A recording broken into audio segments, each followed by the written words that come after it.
There are two types of people in this world: those who validate their worth through obedience, so they get a dog, and those who validate their safety through boundaries, so they choose a cat. For decades, society has branded cat lovers as cold, eccentric, or socially incompetent, but science offers a radical counter-narrative. Your preference for cats, it's a precise neurobiological fingerprint hardwired into your system.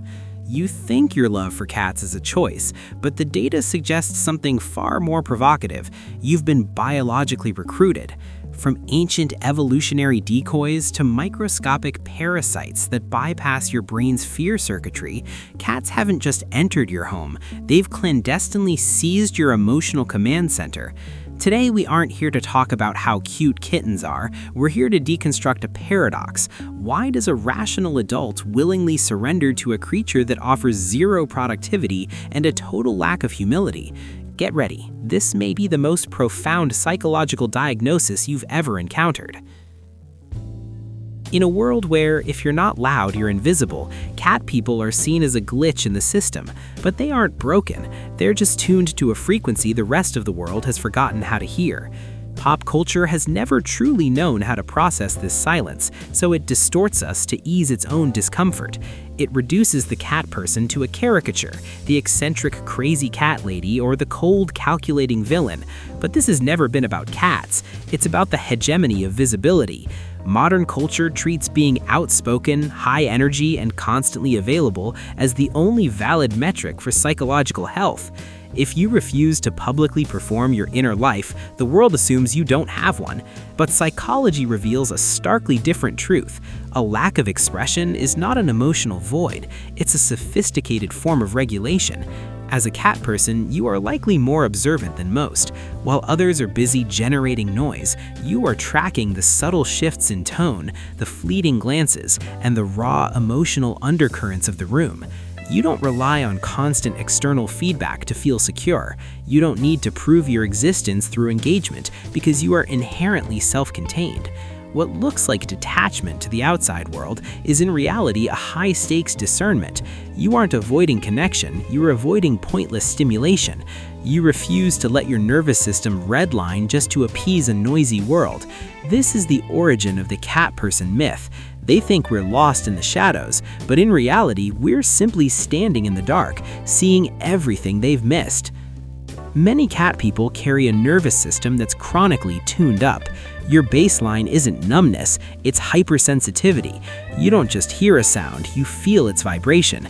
You don't just enter a room, you absorb its emotional atmosphere. In a world that's perpetually loud and demanding, this level of awareness isn't a gift, it's exhausting. This is why your preference for cats isn't a quirk, it's regulation. For a dog person, safety is a verb. It's movement, excitement, and the loud reflection of love. But for you, safety is a noun. It's the silence of a room where no one is looking at you. Your system doesn't need a mirror, it needs a vacuum. Your system doesn't need more stimulation to feel safe, it needs the absence of pressure. A cat provides exactly that. A cat doesn't demand you to perform or manage its emotional state. It simply settles into a space, and by doing so, it grants you permission to settle too. For a nervous system that spends all day self-monitoring and adapting to others, calm isn't boredom, it's recovery. When you say, "I like cats, they're peaceful," you aren't describing a mood, you are describing your body finally being allowed to downshift. It's the reduction of vigilance. It's the ability to rest without having to be entirely alone. From the lens of the nervous system, loving cats isn't antisocial, it's purely adaptive. For many cat people, the bond they share with a cat isn't just calming, it's safe in a way that human relationships rarely are. To understand why, we have to look past affection and talk about consent. Human connection is expensive. You pay a response time tax to the person waiting for your text and an energy matching tax to the room that demands you smile when you're empty. We are exhausted by the perpetual performance of being fine. But a cat is the only creature that accepts your silence as a complete answer. Cats don't collect these taxes. A cat never assumes total access to your internal world. Its affection is offered, never imposed. When a cat chooses you, it is a negotiated peace. There is no eye contact mandated, no conversation required, and no justification needed when it decides to walk away. This is connection without intrusion. It aligns perfectly with a specific type of attachment, one that isn't avoidant of intimacy, but is deeply avoidant of pressure. Cats teach us that attachment doesn't require constant proof. They model a relationship rooted in respect rather than control. For those who have experienced the violation of their personal boundaries, a cat feels safer because it never crosses lines by default. It doesn't test your loyalty or take your proximity for granted. When a cat chooses you, the connection feels genuine because it is entirely voluntary. It reminds us of a truth the world often ignores. Connection doesn't have to cost your nervous system to be real. But here we must ask a darker question. Is this profound sense of safety a choice you made or a script written for you? At this point, we must confront an uncomfortable possibility. What if your attachment to cats isn't entirely your own?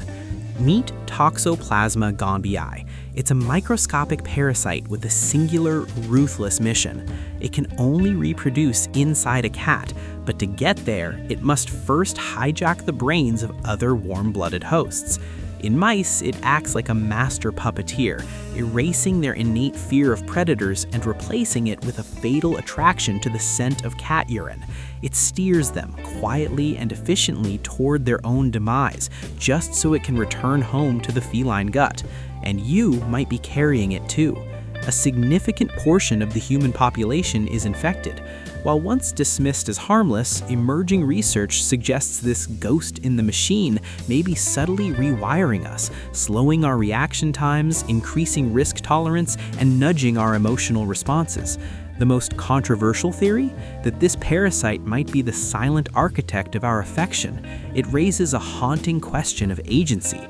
How much of what we feel is a soul-level connection, and how much is a biological script written by a microscopic passenger? If a chemical nudge makes you feel safe, is that safety a lie? This theory unsettles us because it threatens our ego, but it also reveals a raw, honest truth. Humans are not purely rational engines. We are complex ecosystems shaped by chemistry and instinct. In the end, whether your bond is driven by oxytocin, neural regulation, or an ancient evolutionary hijacker, the result remains the same. Your nervous system finally feels safe, and in a world this loud, that might be the only truth that matters. And maybe being hijacked isn't a defect, it's an evolutionary hack. Because this biological safety, whether gifted by evolution or nudged by a microscopic passenger, serves a higher purpose. It creates the silent sanctuary where the human mind, free from the noise of survival, finally has the permission to think. Cat people are often described as intelligent or creative, but research suggests the key factor isn't intelligence itself, it's how their minds operate when left undisturbed. Deep thinking requires long, unfragmented stretches of mental quiet. For minds wired this way, constant interruption isn't just a distraction, it's a fracture of thought. Cats are the perfect cohabitants for this internal work. They coexist alongside your focus without demanding to be the center of it. They fill the space without fragmenting it, protecting the very conditions intelligence needs to thrive. In this light, solitude is not isolation, it is cognitive freedom. Modern culture frames stillness as loneliness or avoidance, but for the cat person, quiet is where clarity forms. Choosing a quieter life isn't about rejecting people, it's about rejecting unnecessary interference. Loving a cat is more than a preference, it's a declaration of values. It's a commitment to depth over distraction, and a quiet insistence on the right to exist at your own internal pace, without constant commentary. So maybe this was never really about cats.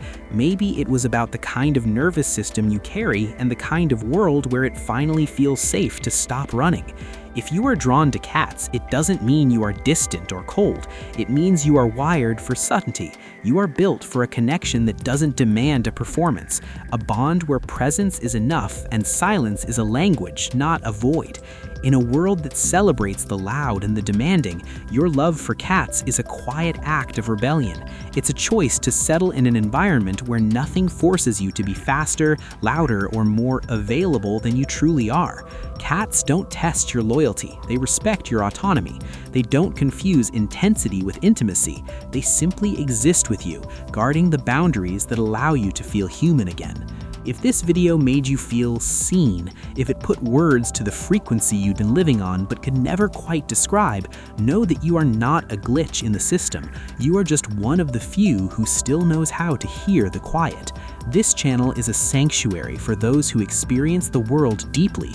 If you want to continue decoding the hidden patterns of the mind, join us and tell me in the comments, what is the one thing your cat understands about you that the rest of the world consistently gets wrong? Thank you for watching, and thank you for being here.